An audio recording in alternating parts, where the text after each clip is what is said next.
Exercise 6.3 का question number 11 है। In the figure E is the point on side BC, CB produced on an isosceles triangle ABC। ABC एक isosceles triangle है, उसकी CB side को जब आगे बढ़ाया जाता है तो वहां पे एक पॉइंट E है कहा है with AD parallel to BC। AD क्या है? BC पे परपेंडिकुलर है। AD BC पे परपेंडिकुलर है, यानी AD कितने डिग्री का एंगल बना रही है? 90 डिग्री का एंगल बना रही है। प्रूव दैट, हमको क्या प्रूव करना है? प्रूव ये करना है ABD ये जो ऑरेंज वाला पार्ट है, ECF ये जो येलो वाला पार्ट है, इन दोनों ट्रायंगल को क्या करना है? हमको सिमिलर प्रूव करना है। ठीक है, तो सिमिलर प्रूव करने के लिए सबसे पहले जो पॉइंट नोटिस करने लायक है, क्योंकि ये क्या है, एक ABC एक क्या है? Isosceles triangle. आइसोसेलेस ट्रायंगल है तो आइसोसेलेस ट्रायंगल में क्या होता है? आइसोसेलेस ट्रायंगल के जो दो एंगल होते हैं वो आपस में इक्वल होते हैं। वो दो एंगल कौन से होंगे? अगर ABC ये आइसोसेलेस ट्रायंगल है तो एंगल B, ये एंगल B किसके इक्वल होगा? एंगल C के। तो एंगल B किसके हिस्से में आ रहा है? Angle B triangle. तो मैं इसको ऐसे लिख सकता हूं, इन ट्रायंगल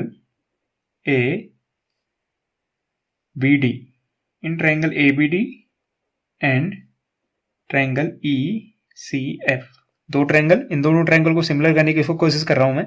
तो पहले ट्रायंगल में और दूसरे ट्रायंगल में मुझे क्या दिखा?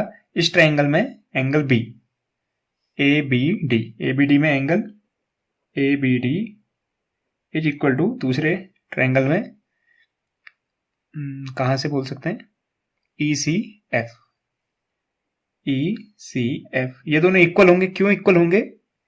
Angle B is equal to angle C,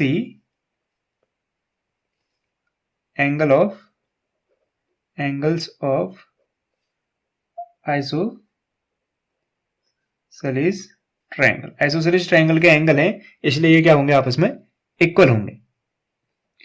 isosceles triangle दिया हुआ है तो ये दोनों एंगल क्या होते हैं? इक्वल होते हैं। इस वजह से ये दोनों एंगल क्या है? आपस में इक्वल है। पहला पॉइंट। दूसरा पॉइंट, हमें क्या पता है? हमें ये पता है ABD, एंगल ABD और जो ADB क्योंकि क्या कहा गया है? परपेंडिकुलर है कहा गया है। एंगल ADB क्या है? कितने डिग्री का है? 90 डिग्री का। और EFCB कितने डिग्री का है? 90 डिग्री का है।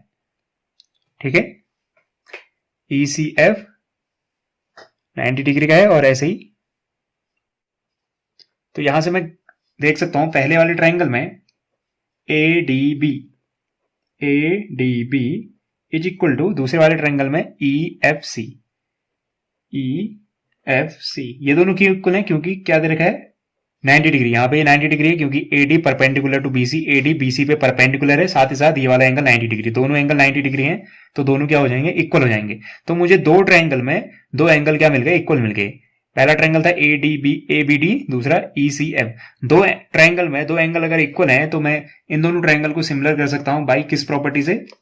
यहां पे रीजन दे देते हैं। ये दोनों 90 डिग्री क्यों थे? क्योंकि AD परपेंडिकुलर था BC पे, साथ ही साथ EF भी दिख रहा है फिगर से कि AC पे परपेंडिकुलर है, इसलिए बाई AA सिमिलैरिटी क्राइटेरिया मैं क्या कह सकता हूं? Triangle ABD is similar to triangle ECF। तो ये हो गया हमारा प्रूव्ड, हैंस प्रूव्ड। कैसे हुआ? बहुत ही सिंपल है। क्या किया था? हमको दो ट्रायंगल दे रखे थे जिसको मैंने हाईलाइट कर रखा है, एक येलो से, सॉरी एक ऑरेंज से और एक ब्लू से। तो मुझे कहा गया इन दोनों ट्रायंगल को क्या कर लो? सिमिलर प्रूव कर दो। सिमिलर प्रूव करने के लिए कई सारी क्राइटेरिया होता है। मुझे यहाँ पे क्या दिखा? मुझे ये दिखा, उसने एक इन्फॉर्मेशन दे रखी है कि आइसोसेलेस ट्रायंगल है। ABC एक आइसोसेलेस ट्रायंगल है। आइसोसेलेस ट्रायंगल क्या होता है? जिसकी दो साइड क्या होती हैं? आपस में इक्वल होती हैं। अगर दो साइड इक्वल हैं तो उसके अपोजिट एंगल भी क्या होते हैं? इक्वल होते हैं। अगर AB और AC इक्वल है, आइसोसेलेस ट्रायंगल है तो ऑटोमेटिकली इक्वल होंगे। तो आइसोसेलेस ट्रायंगल में अपोजिट साइड भी, जो दो इक्वल साइड है उनके अपोजिट एंगल भी क्या होते हैं? इक्वल। AB का opposite angle angle C, AC का अपोजिट एंगल B आपस में इक्वल होंगे।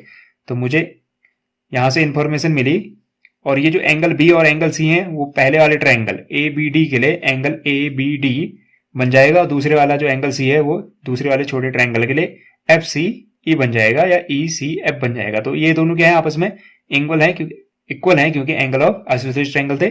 और ये 90 डिग्री तो दे रखा है क्योंकि ये ए डी परपेंडिकुलर है बीसी पे 90 डिग्री मिल गया, ई एफ भी परपेंडिकुलर दिखा गया है फिगर में 90 डिग्री मिल गया।